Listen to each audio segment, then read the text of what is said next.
Hello, everyone. Good morning, good afternoon, or good evening.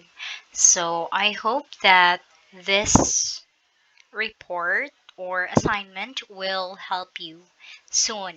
Okay, so now we will talk about 10 supervisory behaviors and differentiate a teacher who has a high level of commitment versus has a low level of commitment. So, this is my assignment. So, Kimberly C. Camillier, Massive 1, second semester. And let's go over here. An effective supervisor needs to possess a certain set of skills. They should be confident leaders who can successfully motivate their teams. A good supervisor can help a company retain more talent and create a better work environment for employees of all levels.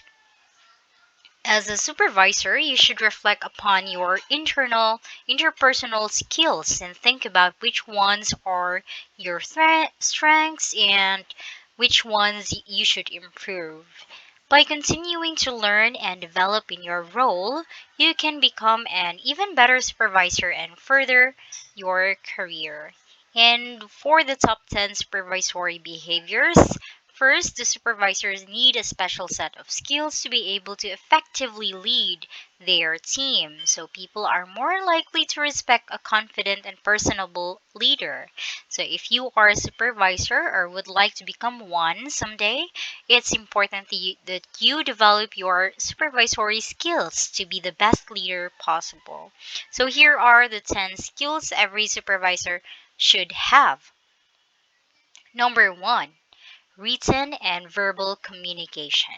So, as a supervisor, you should have well developed communication skills. Much of your work is directing others, so you need to be able to provide clear verbal and written instructions. So, as more workplaces are using email and messaging applications to communicate, so it's especially important to be able to clearly convey your ideas through speaking and writing. For number 2, that's the decision making. So, supervisors regularly make important decisions for their team. Find a decision making process that helps you make smart yet quick decisions. Use your critical thinking skills to weigh your options and predict the best possible outcomes. So, now let's go to number 3. Internet interpersonal skills. So we have be a leader whose employees feel open to communicating with you by working on your interpersonal skills. So always be kind to everyone you work with and make a point to get to know them. With the right combination of personableness and professionalism, you can create healthy work relationships with your team. Number 4 is adaptability. Sudden changes at work are inevitable, so supervisors must be able to problem solve with little notice. So the ability to think and react quickly will help you overcome challenges and continue to efficiently lead your team. So for number 5, we have here time management. It's likely that in supervisory role you need to manage many projects or tasks at once. Time management is a very important skill for a supervisor to have to get everything done on schedule. And to have this skill, you must be able to prioritize and delegate tasks. Number 6, conflict resolution. So, when managing multiple people, occasionally conflicts may occur. In these situations, it's your responsibility to find a solution to the disagreement. Often, the best conflict resolution is one that involves a compromise from both parties. Number 7 is cooperation. Though supervisors are in charge of many things, they need to know when to step back and let other people make decisions too. Number 8 is mentorship. A supervisor should be one who can help their team succeed at work and advance their careers, support your team during challenging situations, and encourage them to work toward their goals. Number 9, we have positivity. It's a supervisor's job to create a positive work environment for everyone. So during busy times, you should be able to keep employee morale up by always trying to have a positive and optimistic attitude.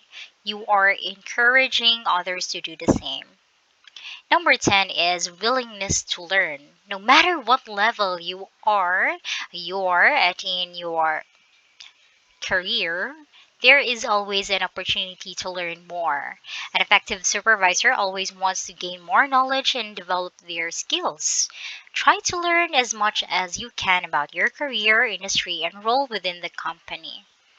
And now let's try to differentiate a teacher who has a high level of commitment versus a low level of commitment.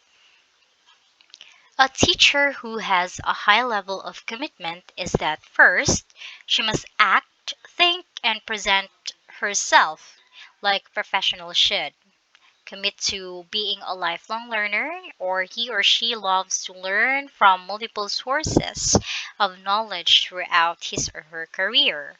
Have the opportunity to learn from practice by making mistakes from students and from other teachers and administrators. Second, the teacher used the curriculum responsibly to cross own familiar barriers and beliefs to meet the needs of all learners. Committed teachers embrace diversity, including differences in ethnicity,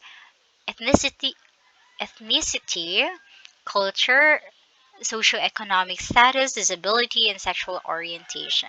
So meet the needs of individual students. And third, while a classroom is one large group by design, it is made of many unique individuals with unique needs. The teacher meet learners' needs by providing a variety of teaching methods, including direct instruction, grouping students, and rearranging the groups as needed. Lastly, he or she actively contribute to the profession. Collaborating and contributing to the school and classrooms are not just part of the job, so they are teachers' responsibilities. On the other hand, teacher with low level of commitment does the opposite. These kind of teachers just wanted the day to pass by and they are not focused into teaching. Some of them may just focus on the salary that they will receive and make excuses to do the task. Those teachers who does not want to give effort into teaching because they are tired of teaching. And I think that's all for our topic. And I hope that you've learned something. And if you want to use this soon in explaining or use these tips, you can. Okay, so that's all. Goodbye. Have a good day.